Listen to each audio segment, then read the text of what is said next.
You're listening to the We Are Libertarians Network. Learn more at wearelibertarians.com.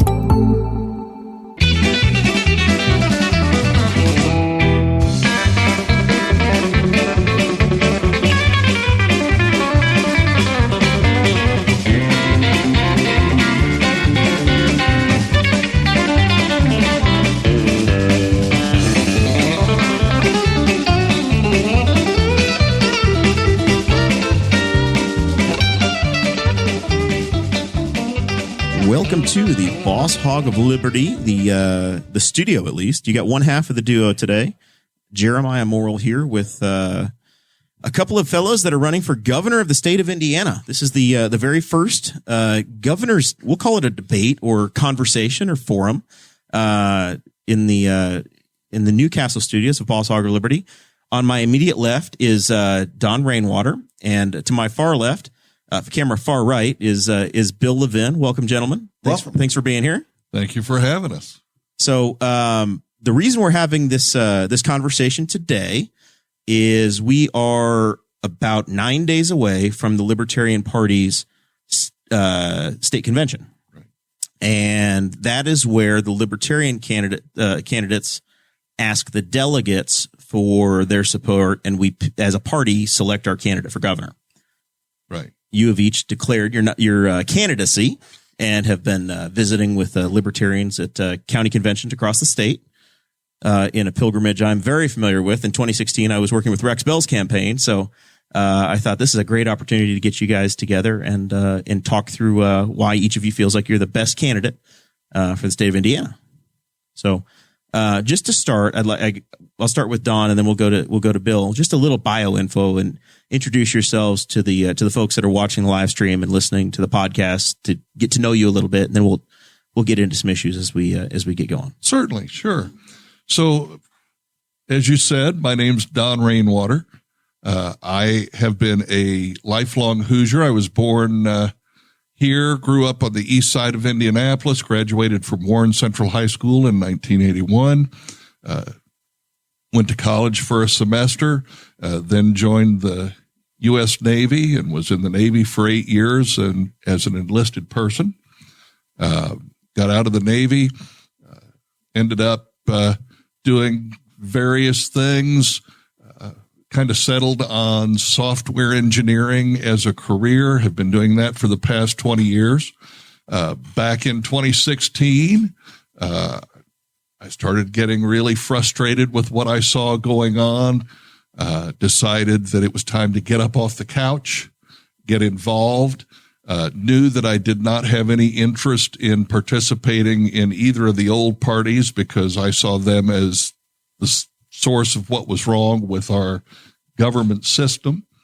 So I looked around, found the Libertarian Party was really the embodiment of how I felt as an individual, which I think is really the foundation of libertarianism, is the individuality of all of us. So I've run for state senate in 2016 against Luke Kenley, ran for state representative in 2018, and then last year I ran for mayor of Westfield. All right, very good. Bill. Hi. My name is Bill Levin. I have been a resident of the state my whole life. I have been in promotions and marketing for 40 years. I have produced concerts. I was the promotions and marketing director for the Karma Record Store when we had 42 stores. This is my third run as a libertarian. I came to the Libertarian Party, personal freedom. Bottom line, personal freedom. That and the others have issues. I need you to turn your mic just a touch towards you, Bill. There you go. There you go. Now you're all over it. I'm all over it. It cuts in and out there just for a second, but you'll be perfect like that. And right now, I'm running for governor of the state of Indiana. I have an excellent team, and we're going to go forward and win. All right. That's about it. So you ran, I do remember a race for the city council in Indianapolis. And then State House after that. Okay. So This is the third run. Third time. Very good. That's where I'm at too. I've got three under my belt. First is always the most exciting. Well, They are all they're all just a little bit. We didn't know better the first time. That's right. It's the second and third That's time right. we knew better, but we're still doing it. But you're still in. All right, so let's start. This is a unique situation because instead of being on the primary ballot, your only audience until you get the nomination is winning over the delegates to the Libertarian Party, at their convention. Instead of going to a publicly funded primary process where you've got folks showing up in May, it's a privately funded operation, and you can almost target the individuals that are going to be voting. What do you see as the banner that you're carrying? And I'll start with Bill for the Libertarian Party. If you're the Libertarian Party's nominee for governor, what's that mean to you? Love, personal liberty, less government. I mean, right now we got to go in and chew away at all the wasteful bits and pieces that are going on. And we need to make sure that our people have proper education and have less government in their lives. I mean, it's just ridiculous. Everything is a licensing fee. I just want to go forward and do good. That's really where it's at. We need some honest politicians out there who have love in their heart and who have an understanding of the voice of the people, not the corporations. Oh, I'm very aggressive with my water bottle. Hey, I saw it jump out of your hand. It's got a little spring on the bottom of it. Don, how about yourself? Well, I'll tell you, in my opinion, the first thing that I want people to know is that I believe we have a unique opportunity here in Indiana. In 1994, the Libertarian Party of Indiana gained ballot access, and we've had it ever since, which means that unlike many of our brethren in other states, when we run for a partisan office, people see the name Libertarian next to our names on the ballot, which means that the principles and the policies that we espouse when we run are able to be identified with us as a party, which means that whoever sits at the top of the ballot is able to put out a message that all of the people down the ballot who are running are able to benefit from and expound upon. So I think it's really important for us as libertarians to be able to move that forward with things like the fact that we want to reduce the size and scope of the state government bureaucracy. We want to secure the rights of the individual. Much like Bill said, we're not as concerned with corporatism or identity politics, other than the fact that the most important identity is the identity of the individual. We are all unique. And then, thirdly, we want to make sure that people know that we want to help them keep more of their money in their pocket. And so we want to reduce taxes. And I think those three things really set the foundation for everything that a libertarian in Indiana would want to run on. So we are in the midst of the short session of the General Assembly. And I think this cycle started with the Red for Ed movement. And at Organization Day, you saw a whole lot of folks show up at the State House wearing red shirts, right, and dominated the media cycle.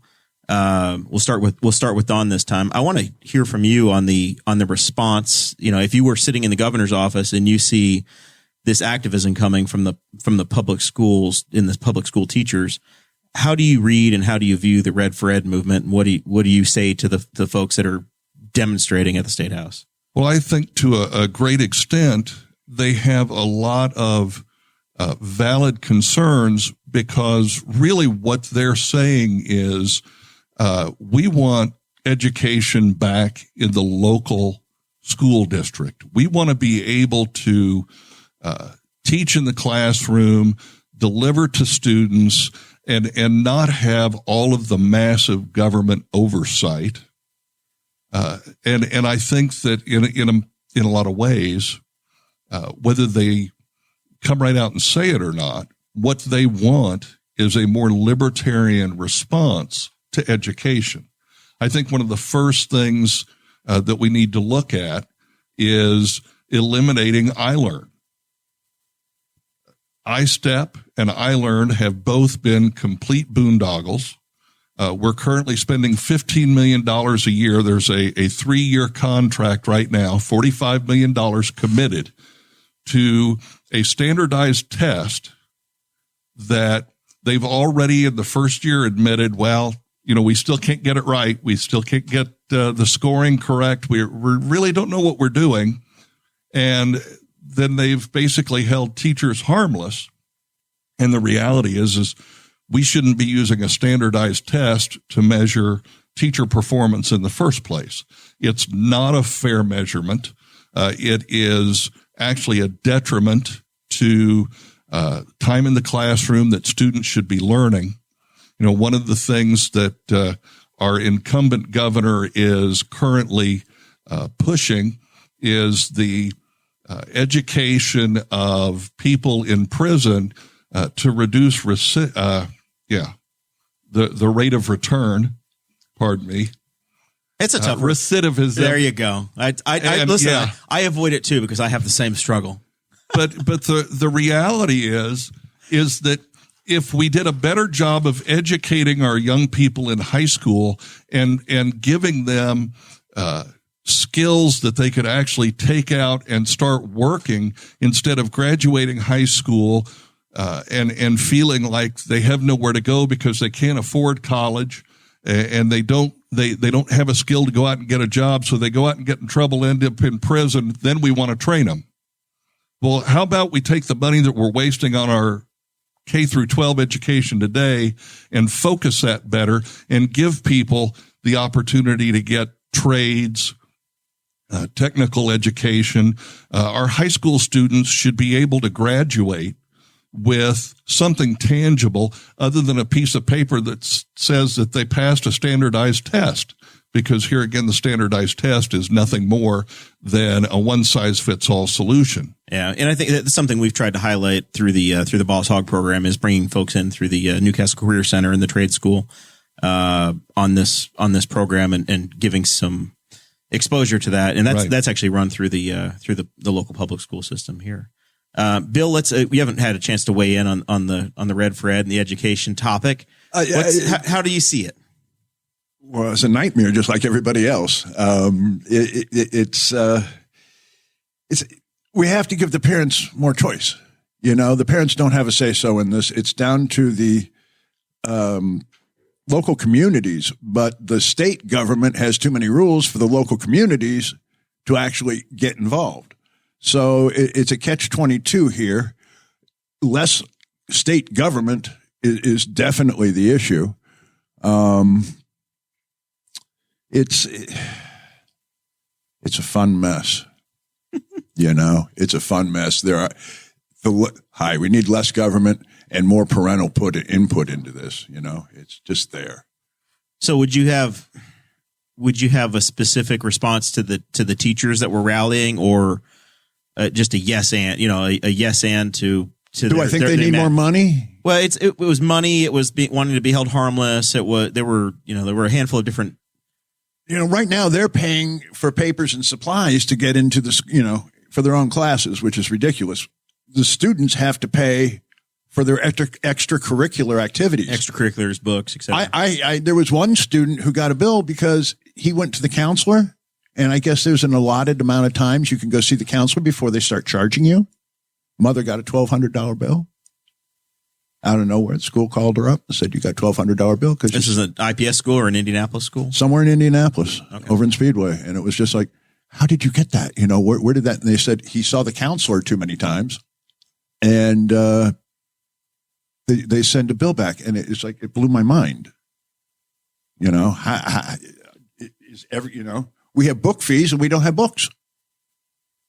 They don't have books anymore. Kids don't bring books home. They do their homework on an electronic device. But yet the parents, on top of the taxes, have book fees for books we don't get. So, in each of your views, are there specific changes you want to see made? In Indiana, we have to provide for public education. It's in our Constitution. Is it, hey, I want the state to stop making decisions and go to school boards to make these decisions, and to teacher pay, grading, all of this is, instead of being a state responsibility, being a local school board? What's your preference? I'd like to see the school board do it, but I'd also like to see the administration fees knocked down, because the teachers aren't getting enough. Administrators are getting ungodly six figures. When you're paying a teacher $20,000, and you're paying an administrator $120,000, no, that's not right. Okay, it's just not right. The teachers need to be making a decent, honest wage. And administrators need to be cutting down on their end, because there's too many administrators. We have two sets of books for the schools. We have the maintenance of the buildings and all the grounds, and then we have the regular school teachers. The wages and the headcount. There's why do we have two sets of books? That gives you two sets of administrators. All right. We should have one checkbook for that and let one person decide it, rather than having double staff on that. Anything else on the education side, Don? Oh, I think there are a lot of things. We could probably spend an entire hour. This could be dissected real nicely. But there are several things that I think are really germane to the problem. We live in a state where approximately 60% of the state budget is supposedly spent on education.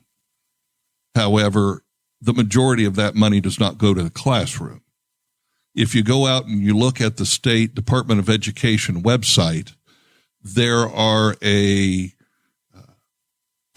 inordinate amount of programs, many of them duplicitous, that are listed on the website. There's money going to many things that really aren't directly involved in educating children. We have here just recently, we find out that the state overpaid two charter schools in the vicinity of $68 million because of a lack of oversight. And our incumbent governor says, well, now that we've taken away your right to vote for the state superintendent of public instruction, and I'm going to appoint that person, we'll fix that. Well, the governor is responsible for appointing people to the State Board of Education. The State Board of Education is supposed to be overseeing. That's the way that process was designed. Exactly. Governors have historically wanted to, because governors feel like they get judged on education, they want essentially a cabinet level person, and that's what's happening after Jennifer McCormick's term is up. Right. Is that it will be a governor's appointee for superintendent. But here again, that's just one more thing in the laundry list of things, like the BMV overcharging Hoosiers, the Department of Veterans Affairs misappropriating grant money to people who work for the Department of Veterans Affairs. The fact that we had to go to the state of Georgia to get a consulting company to come in and tell the governor how to fix the Department of Child Services. Evidently, nobody in Indiana is smart enough to figure that out on their own. He had to go pay somebody in Georgia to do that. This is just another, that $68 million in those charter schools is just another indication that our state government is too big and they can't oversee themselves. And so we've got to reduce the scope and size of government, and we've got to hold them accountable. The governor, that's where the buck stops, whether he likes it or not, and he can send cease and desist orders to the media all he wants. The reality is the people of the state of Indiana should know what's going on in their government, and the government should hold itself accountable. So, continuing to watch the news cycle and what's coming out of the State House, this last week we saw a bill that the governor's office was very interested in. It passed the House, and now this last week it passed the Senate, dealing with mobile phone use in cars. So this is a fun libertarian issue. So I'll give you guys a nice one to jump in with, and we'll start with Bill. Would you, if you're in the governor's chair and you get a bill that says, "Hey, we're going to regulate mobile phones in cars," are you signing it? And there's almost two different conversations you can have. It's okay. There's the Larry Sharp, the guy that ran for governor of New York, who says, well, safety is one thing, so maybe there's a safety concern, or it's none of your business. I'm not signing it. It's what happens in my car is my car. How do you weigh in? How do you dissect that as a libertarian governor? What's going on in my car is my car. And if I turn off my phone, I don't know where I'm going because I use Google Maps. Turn off your phone. Oh, great. And now everybody's driving in circles, going to gas station, asking for maps that used to be free that now cost $9.95. No way. All right. So you're not signing? No. All right. Don? Oh, I'm absolutely not signing it. If they want that, they're going to have to override the veto, because that's the slippery slope of what's the next thing that you're going to tell me is distracted driving that I can't do. Are you going to tell me that I can't stop at a McDonald's drive-through and get something to eat while I'm on the road because that might cause an accident? One of the problems that we have in Indiana and really across the United States is this notion that it's government's job to protect us from ourselves and to make sure that we don't do something where we might actually hurt somebody else down the road in the future by something that we do that causes some chain reaction. And that's not the way that it should work. I believe that if you really want to stop people and make them think, that you make the penalty for hurting somebody or taking their stuff really hurt. But you don't tell people, we're going to make you a criminal by doing something because you might do something wrong because you're doing that thing. And to me, the cell phone thing is one of those things.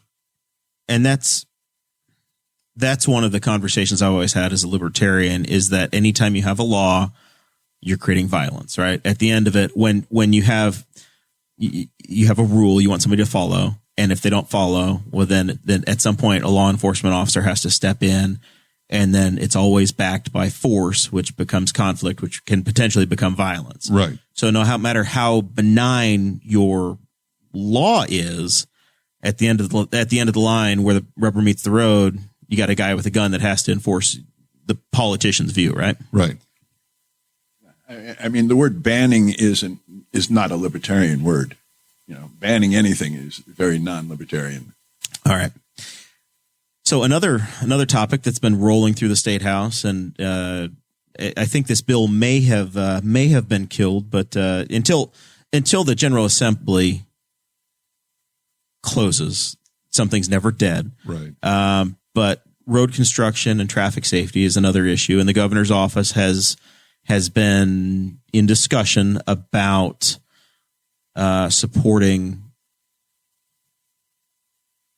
traffic cameras for use of safety enforcement in construction zones. Where do we stand on that one? If the same way we feel about the ones in Carmel, and the same way we feel about the ones in Fishers. No cameras. No cameras. No government cameras. No, we don't need them. Why? Where I travel is really none of anybody's business. It's my life, my travel time, my adventure. And to be just part of somebody's data flow, no, thank you. It's none of their business what I'm doing. It's a personal freedom. All right. No safety winning on this one, Don. Well, here's the thing with things like this. I would want to sit down and read the bill and understand what's being proposed in the bill, and because I haven't looked at this. Sure. And because one of the things that I have discovered is that you can ask 3 different people who've read a bill, what does this bill do? And those 3 people will give you their individual spin on what they want you to think that bill says and what it does. My personal feeling is that government-owned, government-controlled cameras are inherently part of the problem, not part of the solution. So I would lean toward I don't want anything that can be misused by the government in a way that would reduce individual freedom. All right. Very fair. The next topic that I want to start to dive into is criminal justice and the criminal justice system. Our studio here sits about 300 feet away from our county jail. And in Henry County, where we host the show every week, the consistent conversation has been our jail is overcrowded, like almost every other county jail is in the state. There are 91 county jails in the state. Countless times in the show, we've talked about Rush County, Decatur County, Adams County, Vigo County, Hancock County, Marion County, and now Henry County, all in the process of opening new jail facilities or building new jail facilities because the state changed their laws saying that level 5 and level 6 felons are coming back to the counties. And the state said, well, yeah, you got to deal with them now. Prison populations have dropped at the state level, but at the counties, they are bursting at the seams, and the state gave them the tool of raising their income taxes to pay for construction of new jails.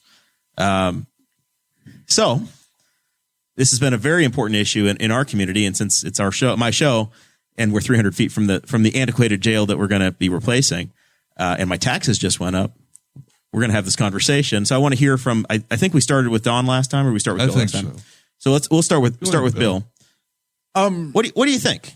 Well, right now, I think we should get all cannabis users immediately out of jail. It's ridiculous. It's a health issue, and they shouldn't be in jail. Every single one of them that's held is held in prison for, I think it's $37,500 a year. Each one of those prisoners. Now, here's something that I discovered while doing research with our government, and this upsets me more than anything else in our government. We have 5,000 untested rape kits.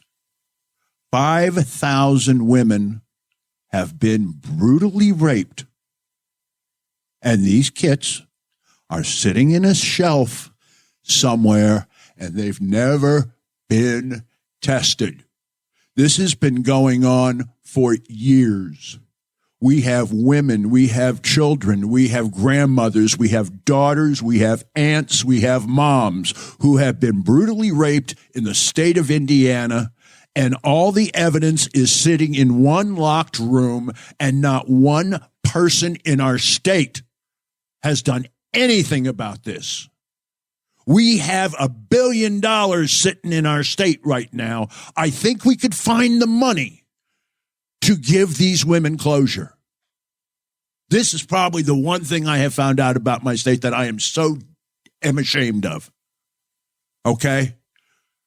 When this kind of criminal activity is going on and they're wasting their money arresting cannabis users instead of going out and taking care of these tests to give these women closure and to prosecute the people who did these crimes.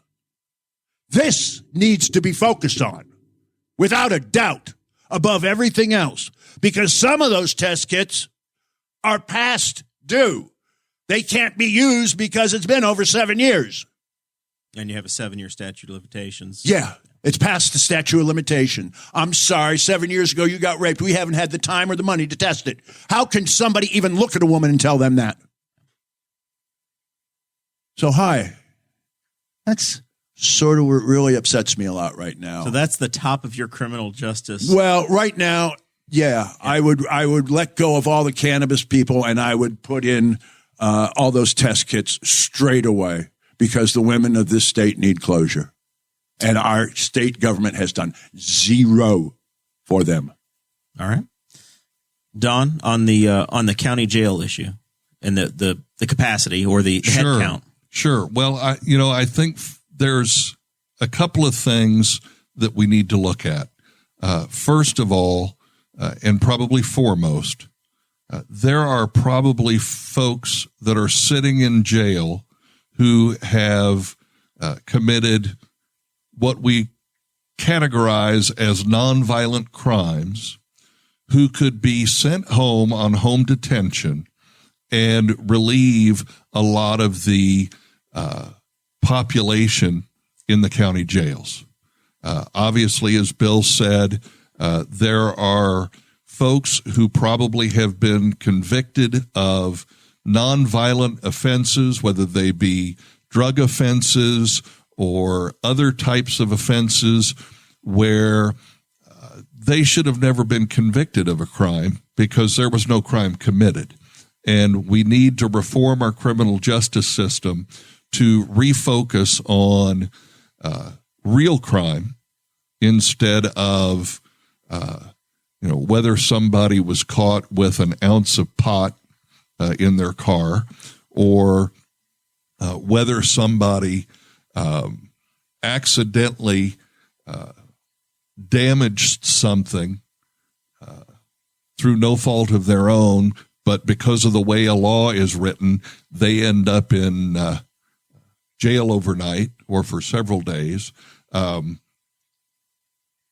People who have to get back and forth to work but lose their license because they got caught driving without their seatbelt on. And so when they get their license suspended and they drive back and forth to work, they get pulled over, they get arrested for driving without a license, and they end up in jail.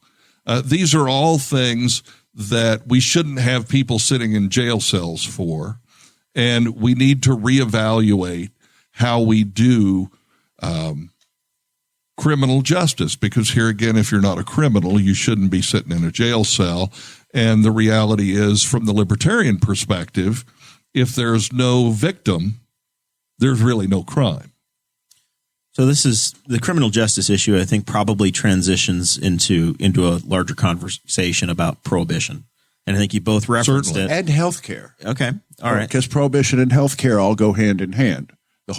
Let's look at Portugal. They had huge drops in crime reduction when they went full legal. Their health standards went up, their AIDS went down, communicable diseases went down. Everything leveled out well. In Washington State, when they legalized cannabis, I think murder rate went down 13%. So what we do as human beings with our body is our business.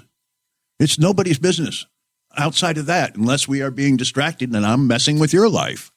Unless you're hurting somebody else, or causing harm, it's a live and let live. Yeah, exactly. It's the first deity. That's right. You are the Reverend. Yeah. Don, let's talk about prohibition a little bit. Sure, and I think right now we have a really unique opportunity to talk about prohibition in the context of what I've heard Tony Katz call the nanny state. I like that label. And the idea that you must be 21 years old to purchase nicotine, to vape, to purchase alcohol. You got to be 21. So that was a nice surprise. The state of Indiana was going to try to achieve that on their own, but our senator, yes, Todd Young and some others were able to sneak that or slip that into the spending bill last year, and we got a surprise weekend signing by President Trump of 21 years old to buy and consume tobacco. Right, and I think being a veteran myself, I believe that if an individual is old enough to make the decision to take up a firearm and voluntarily go 2,000 miles away to possibly make the ultimate sacrifice as a member of the military, then they should be able to make any decision that any other adult can make. If you're 18 years old and you can join the military, at 18 you should be able to buy a pack of cigarettes. At 18 you should be able to purchase alcohol and cannabis or vaping or any other adult decision that you choose to make. And the concept of prohibition, here again, is the idea that the government knows better than you what's best for you. And to take it a step further, really what it is the concept of collectivism. Prohibition is the idea that we need to make everybody do what we think is right for everybody. You know, the argument against cigarettes is, well, if you smoke, your health insurance cost I have to pay for.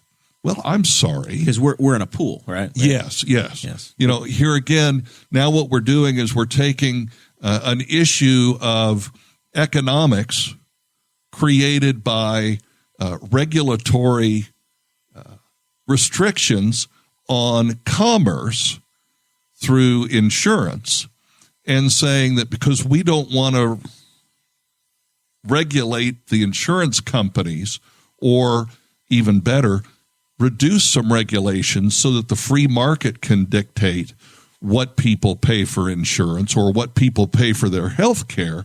No, we're going to tell everybody, you need to stop smoking so that all of us can pay less for our health insurance. And so that overarching holistic problem of government engaging in social engineering comes out as, oh, you can't do this till you're 21. And I think that that's just totally counterintuitive here again, because it's collectivism. It's counterintuitive to securing the rights of the individual. So we've seen in some states prohibition of cannabis has gone away. So Nevada, I think, is a state that has recreational, and their General Assembly or their legislature has actually tried to take another step. And this is a good question, I think, for me to, and for our viewers and the delegates that are going to be out there listening, to help see how you view government and the role of government. The state of Nevada says cannabis is legal. You can consume it. Your employer may have a policy that says, look, you can't do that where we work. You know, we employ you, and we send you for a random and you test positive, then we can end your employment. The state of Nevada says we're going to protect the people of our state and say you can't test again. You can't test for this. It's no longer going to be legal. So that's another one of these delicate conversations. Or I want to kind of peel the onion back a little bit and say, okay, how do we side on this? Is it, as a libertarian and as the potential libertarian candidate, is it the state has no authority to get involved between a private relationship between an employer and employee, or is it the state protects the rights of people to do what they want to do? I'll start with Bill and then work over to Don. The state is definitely providing freedom for the individual. Yes, I mean, I agree with Nevada. Insurance companies are inherently evil. You know, I have a relationship with you as a doctor and you as a nurse. Okay, there's three people here. I'm giving you my money. We bring in an insurance company. Now, that 2-cent aspirin just went through the tallest building downtown to get processed, because they're always the insurance buildings downtown that have the tallest buildings. So my bill went all the way through all those desks, and now it comes back that I got a $9 bill for an aspirin because 40 people handled the transaction between me and you, and they had to get their piece. Bit of a pip, isn't it? All right. Don? Restate your question for me, if you would. The state of Nevada says you guys, the employers, you can't drug test your employees anymore, right? Theoretically. Is that right? Is that the proper role of government? Essentially, that's the question. So, and to not be hokey, because I really believe this is germane to everything that we look at. Thomas Jefferson wrote in the Declaration of Independence that we have inalienable rights: life, liberty, the pursuit of happiness, as defined by the individual, not the state. James Madison later said that also includes property, and your property also includes your thought, what you believe. And then Jefferson wrote in the Declaration of Independence, to secure these rights, governments are instituted among men. Nowhere in that statement do I believe that it says governments are instituted to protect the rights of corporations. I believe it says that the sole purpose of government is to secure the rights of the individual. And so if there needs to be a determining, an adjudication, if you will, of who has the rights in a particular case, the individual should always come first. So I would say that Nevada is perfectly within their rights to say, if I interpret that the individual has rights, then I'm supposed to secure those rights. And if we've said this is legal, then you need to show some other cause. Now, if you say as a business, we do not allow you to smoke it on the premises, and you get caught smoking on the premises, that's a little different. But the idea of drug testing, that is an invasion of the right to privacy. Okay. All right. Then on that side, you Yeah. My body, my choice. It's not anybody's business. All right. Let's further talk about the power of the governor of Indiana. And I think Bill referenced it earlier with some licensing. Licensing regulation. We have folks that are responsible. We have a state board of chemists. We have all kinds of government oversight. If you go to you go to your barber, or you go to a cosmetologist, they have a little slip that says that they have permission from the state to do this. Is that something that you think is an appropriate job of the state of Indiana to be regulating or licensing occupational licensing? And I think we start with Don this time. Sorry, this is the first time I've moderated a debate in a while, so it's conversational anyway. But if I skip you at all, please throw a bottle at me. Overall, water or beer, you choose. Overall, I believe that occupational licensing is not the purview of the state. If you go back and you look at the guilds that were commonplace in the 1700s, 1800s, and really up until they kind of morphed into unions, those guilds basically vouched for the people that joined them. I believe that as libertarians, we believe in freedom of association. And if you want to go to a barber, obviously I don't go to a barber. You may go and go very often. It could be your secret. Don. That's true. But if you want to go to a barber that is not certified by the Indiana Association of Barbers, then that should be your choice. It is. There are a very few professions that I believe fall under the purview of government securing the rights of the individual. But based on what I've been able to see, the Indiana Bar Association is its own entity unto itself. And the Bar Association regulates attorneys. The state doesn't. So if the state doesn't regulate attorneys, why do they regulate hairdressers? Why do they regulate massage therapists? These are situations, in my opinion, where the lobbyist for a group, whether it be, let's take the beauticians, okay?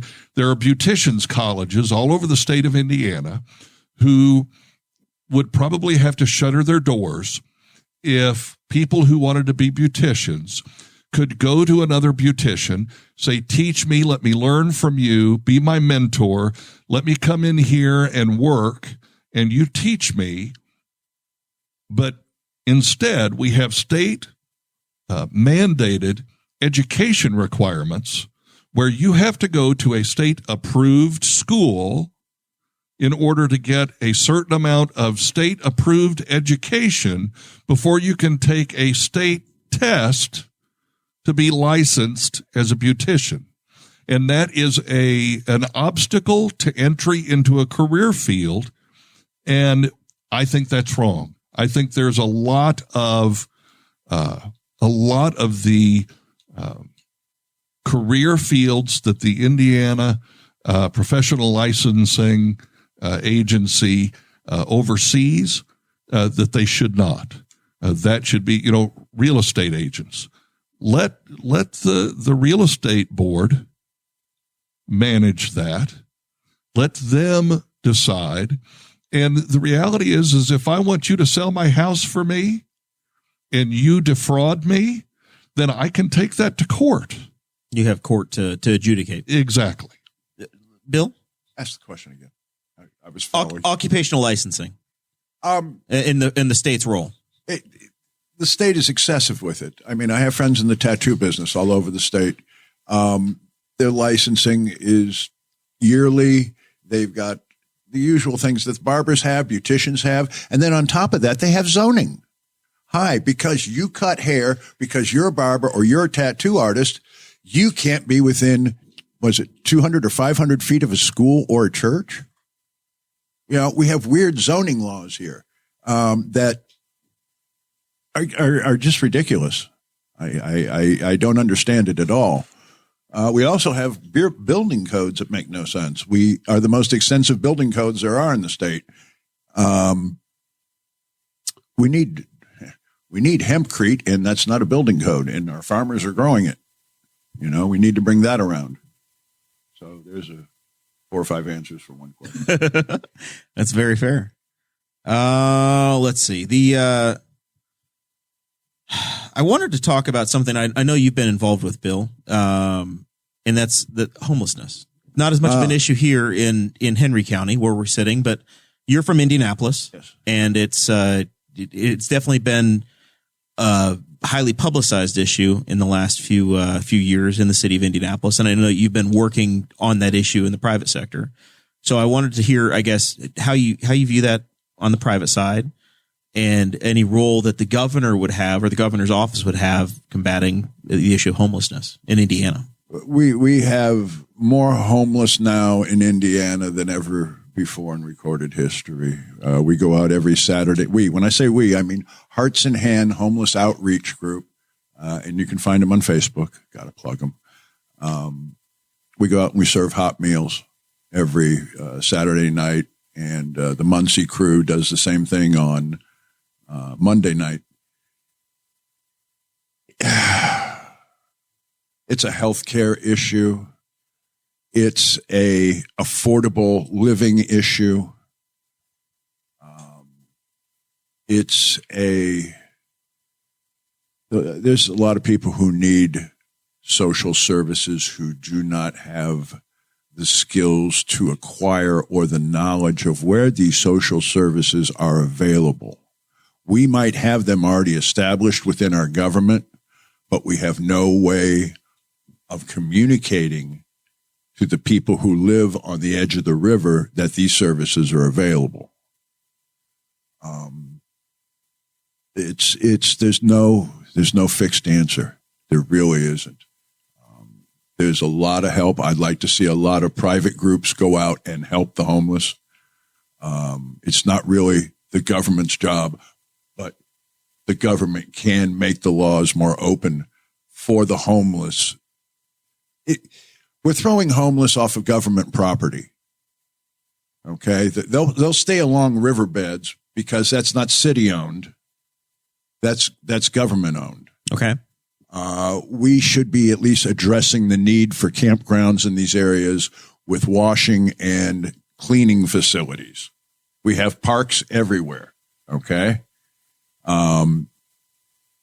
If you're homeless and you can't buy something, it's difficult to go to the bathroom. Okay. People will not let you in to go to the bathroom. There are just certain human rights that are lacking for people on the street, and we just need to bring attention to it. We need to help these people where we can and give them a leg up. You know? Don, what's your view? Well, I think, first of all, that it is a complex problem that has been really exacerbated by the fact that, first of all, here again, we have such a huge bureaucracy. There's so much money that is supposedly earmarked for certain, as you mentioned, social programs where the money never gets to the people. It's all chewed up in the bureaucratic game of government. We need to fix that. We need to go in and we need to find out where the money is being, where it's going, and why it's not going to help the people it really is supposed to be designed to help. Now, beyond that, we have the issue of government regulations that actually deter and discourage private nonprofits, whether they be faith-based or not, from going out and helping people. I have heard stories, and I'm sure you both have as well, of people going out to feed people and being told you can't do that. You don't have a license to serve food. Or, the police going out and tearing down a tent city where people are living. There is no, well, let's figure out how to solve this problem. It's just, well, we don't want these people here. It looks bad. And the reality is it's a tremendously complex situation because we've let it go for literally decades. And we've let government tell us that they're going to take more money out of our pocket, out of our paycheck, from our property taxes to go solve problem X. And as Ronald Reagan said, government is not the solution. Government is the problem. And the bureaucracy and the bloat and the glut and the fact that probably $9 out of $10 gets allocated to somebody who isn't really the person in need. And we need to fix that. So the homeless issue is something that I know Bill's talked about throughout this campaign.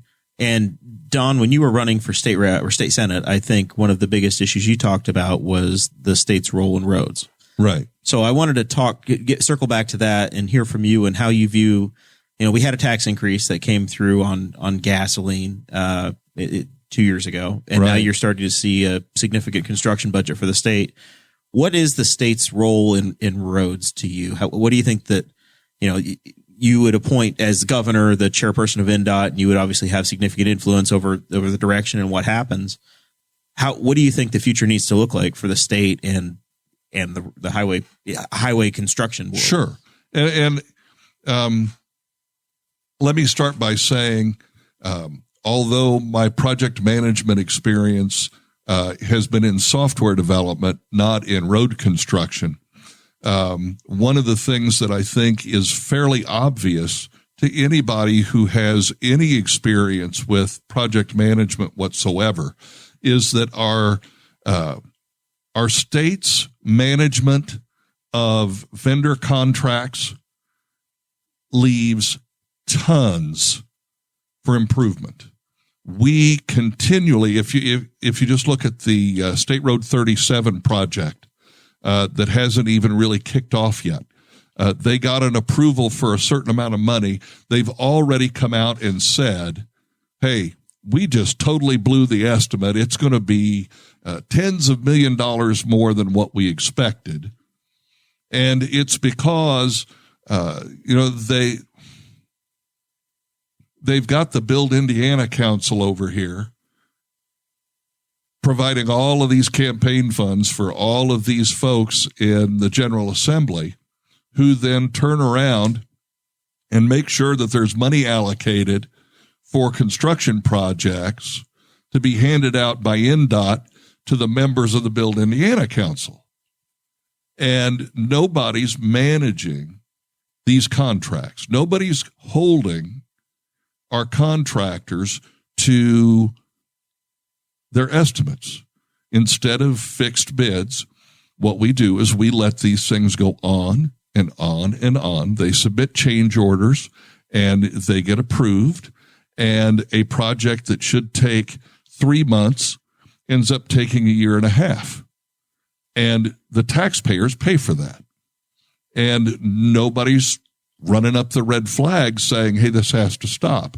And I think this is part of the problem. I, personally, as a pragmatic libertarian, I believe that if I'm going to pay some taxes, then infrastructure is probably the one shared service that it makes sense that taxes would go to. But I want it done responsibly. I want people held accountable for what is spent and whether or not it's being done correctly. And I think that the future needs to be more accountability, more transparency, and we need to fix the vendor contract management within the state across the board. All right, Bill, the roads. How do you view the governor's role in the roads? The governor is in charge of assigning the head of the DOT. And rather than doing it as a favor seat to my buddy who's a political friend, I think it should be an engineer, somebody who knows about this business, a professional. We need to put professionals in there who can do exactly what he said, is to know the business, understand it, and know that 6 yards of concrete costs X amount of dollars, and that's what it costs installed when he gets out to do the bidding. We need a person who understands the industry to head up that department to bring it in together. It's just put the right person in the right position, and they'll do the right job for the people of Indiana. So, if I can just, I apologize, but the only thing that concerns me about putting an industry professional in charge of a state agency is, again, their connection with all of the other industry professionals. So I would say that it would need to be someone who is able to oversee an agency, and I think this goes for any state agency. The people in charge have to be, you're right, they shouldn't be political appointees who were working on my campaign or who donated or whose brother's, sister's, uncle's, mailman's dog gave me $1 million or anything like that. But we need to make sure that the people who are overseeing state agencies and the responsibility of managing taxpayer dollars is done by people who can be absolutely unattached. I don't have any connection to anybody because that's the problem today. Everybody's somebody's buddy. If you look back at the vaping issue from a few years ago, and the group of 7 college buddies who were able to corner the market on the vaping industry and get those licenses. That's what's wrong with government. And whether you call it corruption or the good old boy system, it all goes back to, if you will, the soapbox that Andy Horning is on. We've got corruption problems in our government, and we need to fix that. Hallelujah. God love Andy. Holcomb gives it to us in a gift. He looks at everybody and goes, well, I have, $7 blah, blah million to run in my reelection. And it's like, dude, if you get reelected, the first thing you do is you got to pay back the $7 million worth of favors you got to get elected. You're not doing it for the people. You're doing it for the corporations because they got you there. We're libertarians. We want the people. We want the non-voters. We want the Democrats and Republicans to cross over. So another big platform or plank in a traditional governor's daily life is economic development announcements. This last week we saw that the governor is involved with an announcement of Subaru having a big expansion in Lafayette. What's your view in the governor's office in the role of economic development? Should the state be should the state be spending money on a state economic development organization? Is it hey, let things happen naturally because you create an environment? Where should this be? I think we'll start with Bill this time. All right. Eric has, I think, $1 billion in the state economic development fund. If we have it and it's existing, I suggest that we use it within the state of Indiana to build up the small businesses rather than going over to foreign nationals who we're at trade war with and have them bring their security, online security company to Indiana, give them a tax break. Is this Infosys we're talking about? Yeah. Over on the west side? Yeah. I mean, that's completely insane. I would rather see 1,000 local businesses get a $100,000 loan to help their businesses, or a $100,000 tax abatement to help their business. If we're going to give it, let's give it in state for development of Hoosier businesses, not to where they're taking the profits out of state. That seems sort of pointless. Don?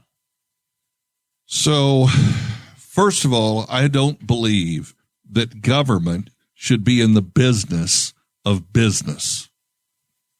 I believe that there's a definitive conflict of interest when you're here again. If you go back to the idea that government is instituted to secure the rights of the individual, when government is focused on bringing new business into the state, then to me that seems like we're not creating an environment to make businesses want to come here. We're having to go out and bribe them. Exactly. We're giving them, please come to our state. Now, I propose that we eliminate the personal income tax in Indiana. How would government exist without a personal income tax? What do you mean? Government existed just fine without personal income tax before 1913. As a matter of fact, economically, we grew faster before the income tax. But the reality is if you just let's just take the concept of the personal income tax. Right now, the governor says that we are bringing more new jobs into the state than we have people to fill them. Okay, well, the simple solution to that is if you eliminate the personal income tax, people from Illinois, California, New York, who are being taxed out the wazoo, will be incentivized to move to Indiana and work here and live here. And if they don't have to pay income tax in the state of Indiana, then that money goes back in their pocket. They spend it. And when they spend it, they'll spend it on things that there is a sales tax on. So your sales tax base is increased, basically allowing for pretty much the same amount of money as you were getting from the income tax. So you're saying that you're going to grow by increase your population, more folks buy, so your sales tax remains the same, but you've eliminated the income tax. Absolutely. And you do the same thing with the property tax. That was the other third major tax, and I was going to ask about is that you've got a 1%, 2%, and 3% tax cap that are in place. Well, and the term cap is a lie because they reassess your property every year, and it keeps going up. And so what I've proposed is that we eliminate the personal property tax on people's primary residences in order to put more money back in their pocket. That will also completely eliminate the possibility of asset forfeiture, especially for senior citizens who've paid off their mortgage, but they still have to pay their property taxes every year. And one day they wake up and they can no longer afford to pay their property tax, and the sheriff is putting a notice on the door saying, we're going to sell your property at sheriff's sale. So we eliminate that by eliminating the personal property tax. We eliminate people who raise their children in a house that by the time the property taxes and the referendums that the school districts pile on top of them get to a certain point, they can no longer pay their mortgage payment. Because here again, when you buy a house or when you build a home, your mortgage payment is X, and you figure we can afford that. But when the assessment keeps going up and up and up and up, you essentially never get rid of your mortgage. And the mortgage just keeps getting bigger and bigger, and people are losing their homes, and it's wrong. So, Bill, let's talk about your view on taxation in Indiana. You've got basically the big three that individuals deal with: property taxes, income taxes, sales taxes. What would a Levin tax plan look like in your first term? Assuming you have 51 votes in the state house on the House side and 26 on the Senate side. Libertarian goal is to reduce taxes across the board. I am not qualified to give you a good answer right now because I haven't really pondered that thought, and it would have to be something I would have to study to give you a good answer on. So you caught me with my britches. That's all right. No, it's cool. I mean, all libertarians want less taxes, less government. This is the 101 of liberty. We need to go out there and we need to sell it to the non-voters. Okay. Right now is the time when we sell ourselves to the 80% of our state who doesn't vote. We have to be exciting. We got to be smashing, and we got to be full of liberty love and get the 80% of the voters excited about this run. Because right now, the normal person doesn't know politics worth a poo. They think the mayors do the highways and they think the governor does the sewers. So we need to lead as libertarians in a positive way that the common people of Indiana who never want to vote get excited about voting, and they jump up on our bandwagon and we go to a victory. So right now, that should be our main focus, is aiming at the 80% that don't have a home. Right now, we could house, as good libertarians, we could house all the homeless voters. We have 80% of our state that are homeless voters. Let's give them a home. Let's welcome them with open arms and smiles. So let's talk about at the highest level. As libertarians, you want lower taxes, yes, and you want to start cutting the size and scope of government to pay for the lower taxes. I want to establish ballot initiatives so the people of the state of Indiana have a choice about what's going on. But that would take 2 general assemblies. What do you want to see cut or trimmed from Indiana's responsibilities as a state? Personal income tax needs to be trimmed. I mean, millionaires don't get taxed, and the middle class and lower class get taxed out the wazoo. It needs to be repaired properly. Don? Well, so first of all, I think that it is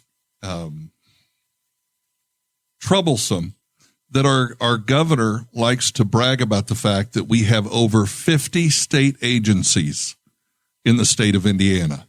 I believe the first thing that we need to do is we need to identify what is duplicitous in our state government. For example, we have NDOT, which handles the roads. We have the Bureau of Motor Vehicles, which handles cars. Right. So those two administrative activities could probably be merged into one agency, one unholy body. The Libertarians can run yes, absolutely. Now, one of the things that we can do to start reducing both the overhead and the unnecessary taxation is if you're going to make people register their vehicle when they purchase it, that's when you do it. After that, this annual ritual of having to re-register and pay excise tax, and we do away with that. And people say, but that money's important. Yes, that money is what they use to pay to keep the Bureau of Motor Vehicles running. If you got rid of all of the unnecessary overhead of telling people they have to register every year, if you sell the vehicle, if it changes title, then you have the new person register. So I'm a guy that's run for county office before, so I'm going to raise my hand as the guy that tried to be a county councilman and say, damn it, state government, you just stole my wheel tax, which pays for my county bridge fund. So if you're going to get rid of the annual registration, that there's $40 a year on every car that comes back to my county that pays for my county roads. Okay. So now my hand's out as county commissioner and county councilman saying, you've just taken away my revenue ability. How am I as a county, I can only ask to tax and to pay for the things that I'm expected to provide by kissing the ring of the state. So you just took away my revenue. Now what do I do? Well, so first of all, having run for mayor of Westfield last year, I will tell you that the first thing I'm going to tell the counties and the municipalities is if you would stop using tax increment financing districts to run up debt that you're going to have to pay for the next 25, 30 years, you might have money to pay for your bridge. But instead, you're paying developers to come in and build something that they're going to make a profit off of, but you're financing it for them with taxpayer money down the road. So let's fix the problem. Let's not whine because we're giving the individual their money back. It is not the individual Hoosier's responsibility to make sure that a commercial developer can afford to build a building that they're going to lease out and make millions of dollars off of. If they can't afford to build the building, they shouldn't be in that business. That's corporate welfare, and we don't believe in that. Bill, what do you say? I'm hearing TIF money falling from the sky. Say the question again. I don't even know where we're at anymore. We've wandered a touch. We've wandered. But we started with corruption. How we're reducing the size. What we want to do, and then we got into TIF money and some of what Don's talked about here is. I'm in Henry County. I'm gonna play class welfare here. You're talking about Hamilton County problems of new and upcoming and the massively developing communities. But they do it in Marion County, but the old, we'll say the Andersons, the Kokomos, the Muncies, the Newcastles that have less population than they did before, and you don't have the growth and investment. Sure. The TIFs aren't there as much. So I don't know that. That's the conversation. What is Hamilton County going to give Indianapolis road money because you guys keep coming down to work on our roads? You come to Indianapolis all the time, work on our roads. Shouldn't we have a? Yes, and we come down there and we eat in your restaurants and we pay your exorbitant ticket prices for your sporting events, and that's not ours. So that's an independent businessman. I've successfully taken the governor's debate and turned it into 92 counties pitted against each other. So I'm going to declare this a success. No, to get back to your question, I really believe that,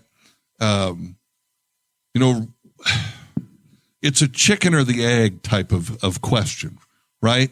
And so one of the things that I've done is kind of branded this idea of the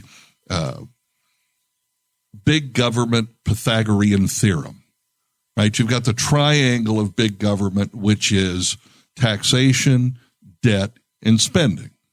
And if you want to reduce spending, the only way you do it is to reduce the debt, put a debt ceiling on, make it a hard debt ceiling that the General Assembly can't just come back and raise every time like Congress does. And then you cut taxation. If you want to, I don't know about you, but I could use to lose a few pounds. And the only way I'm going to do that is if I cut my caloric intake and my carbs. And taxation and debt are like calories and carbs. And I'm not going to be able to cut my weight, cut my spending, if I don't cut the other two first. Because if the government has $1, they'll spend it. And if they don't have the dollar, they'll borrow it in order to spend it. And the reality is that we have a Republican supermajority in this state and a Republican governor, and they're spending money like it's going out of style.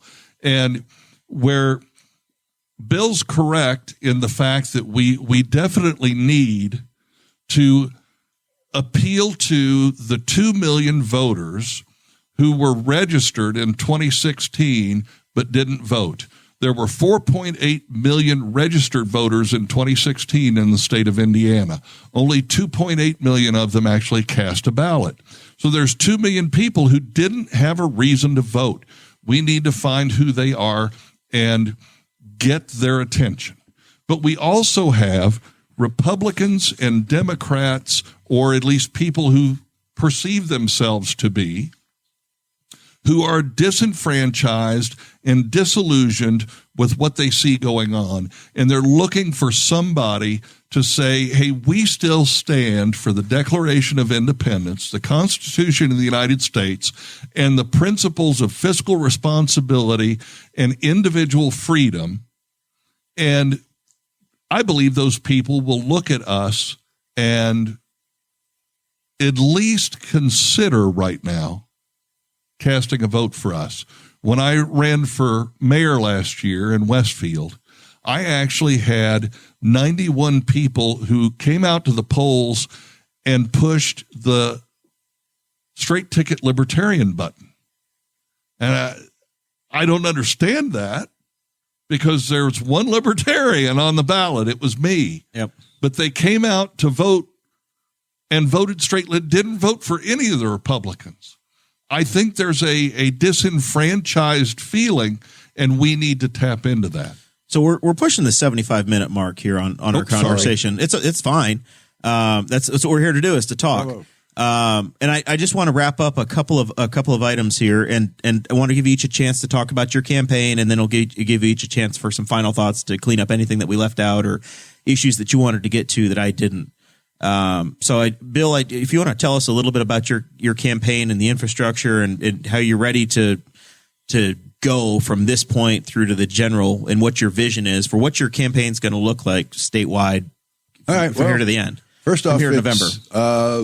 Levin2020.org.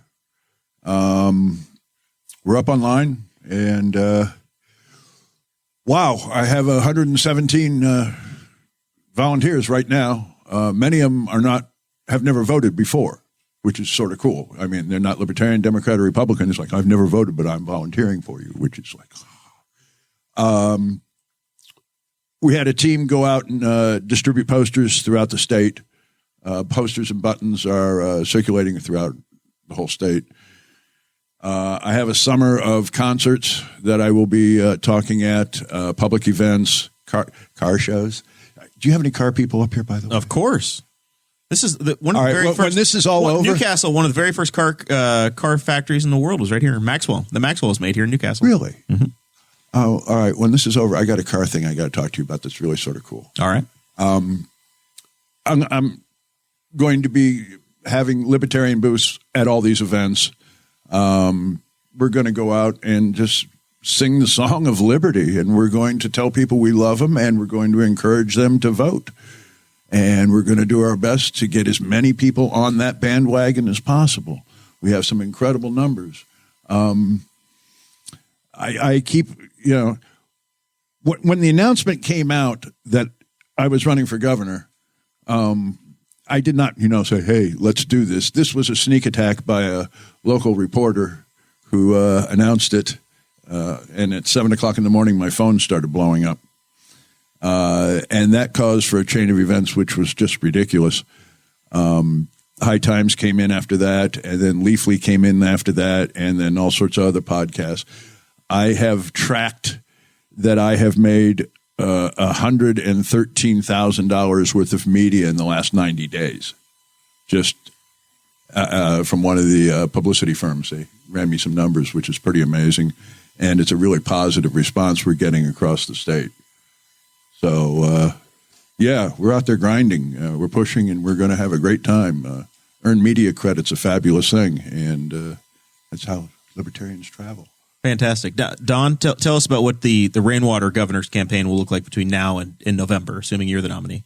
Well, to be honest with you, I haven't had the time that Bill has had. I ran, as I've mentioned before, for mayor of Westfield up through November. This was something that several people talked to me about, and we decided to do actually at the beginning of February. So I am currently seeking the nomination from the party. I plan, if I get the nomination, to sit down with some folks, put together a campaign team. One of the things that here again, I've been talking to folks like Mark Rutherford and Jeff Maurer about engaging people who did not vote in the last cycle, that 2 million voters. Governor Holcomb got 1.4 million votes in 2016. So with 2 million untapped voters, we have an opportunity.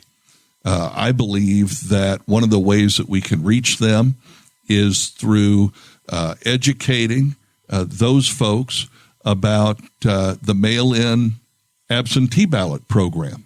The state gives us the ability to request an absentee ballot in the mail. They'll mail it to you.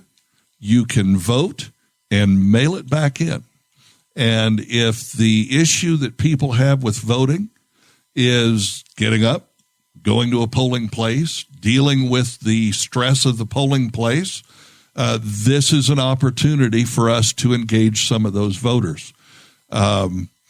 My campaign will be focused on those three elements of reducing the size and scope of state government, securing the rights of the individual. Here again, I think that focusing on the fact that as libertarians, we believe in the sovereignty of the individual and that there is no more important identity than the uniqueness of an individual, and that government needs to work for everybody, and then putting money back in people's pockets. Very good. Is there anything else that we've left off here? This is our traditional final thoughts portion of the program here on Boss Hog, where it's your chance to pitch something. It's your chance to say, hey, here's how you volunteer for me. Say, hey, dummy, you didn't ask me about this issue, and it's really important, and we needed to talk about it. This is your catch-all opportunity. We'll start with Bill, and then we'll wrap up with Don. If there's anything else we've forgotten that we needed to get to. There's a million things, but we don't have the time. All right. I love you. Thank you very much for having us here in this very cool studio. Look, for those of you who can't see this, This is really a nice studio. They got lighting rigs on the floor. They got lighting, and they got soundproofing on the walls with lights over here. This is a real professional studio. When they first said, "Hi, come in for our podcast," I was thinking, kitchen table. No. This is an outstanding room. And okay, hold on. Let me address the Libertarians. You're extremely kind. Let me address the Libertarians. Libertarians out there who are watching this, these guys got the coolest clubhouse in the world up here. They have a production studio, and then they have a dining room and hangout room and meeting room. You need to come up here and visit. It's just a fantastic facility. Anyway, there's the pitch for the room. There we go. I really dig it. Don. Okay, so first of all, I want to thank you for watching, and I want to ask you for your vote at the state convention on March 7th. Obviously, you have a choice here. We've given you a couple of options. I think that Bill and I have both given you some diversity of thought, and I would like to have your vote on March 7th if you're a delegate to the state convention. My website, you can find it at 3 different URLs, donrainwater.com, donaldrainwater.com, or rainwater4 Indiana.com. Go out, take a look. If you've got questions, hit the contact link, and of course, hit the issues. You can see my take on all of the issues. And if you feel so disposed, hit the donate button, give us a donation. We could definitely use it. Very good. I thank each of you for joining us tonight. We're very happy to have you on the program. Once again, if you want to come out to the Libertarian Convention and be a part of the process, lpion.org is where anybody that's watching can buy a ticket to come out to the convention, and then we're flogging convention tickets to the public. Of course. Well, I mean, you can people can come join. Ladies and gentlemen, let's have a moment here. Do you want to come to one of the coolest conventions in the world? Well, we're going to have it coming up right here on March 7th and 8th at the Eastside Marriott. At the Eastside Marriott in Indianapolis. You'll love it. It's got a lot of fun, and we're going to have pirates.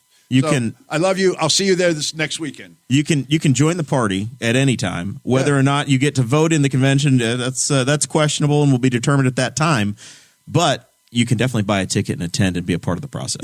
Yeah, it's a very absolutely. Cool thing. And there's a candidate meet and greet on Friday evening at 6 p.m. There at the Marriott East at 21st and Shadeland in Indianapolis. You can come out and take a few minutes to ask us individually some questions. Many of the presidential hopefuls are also going to be there, so you can meet with them as well.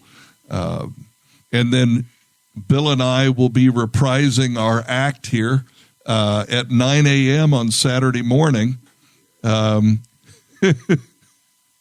You get to be good buddies throughout this process. You meet up and have the conversation. We have seen each other at several locations and spoken frequently over the last couple of weeks. Awesome. Thank you both for being here, and thank you for having me. Of course, we'll have more evergreen programs on the Boss Hog between now and when we come back for our live shows. We'll see you soon. Thank you for listening to the Boss Hog of Liberty, which is part of the We Are Libertarians network. I am Chris Spangle, and I am the founder of this network, and I invite you to listen to all of our shows, which you can find at wearelibertarians.com or by searching for these in your podcatcher. The flagship show is the We Are Libertarians podcast, where we apply libertarian principles to current events. The Brian Nichols Show is a conversation amongst Republicans, Democrats, Libertarians, Independents, as they talk about what is happening in the news. And we have many other podcasts like The Chris Spangle Show, Upward, The Cost, Raw Audio Politics, Miranda's World, and Tad Talk, which is quite a ride. So check all of these out. Go to wearelibertarians.com and you can check out all of our great podcasts. Thanks for listening. Thank you for listening to the We Are Libertarians Network. Get our other shows at wearelibertarians.com.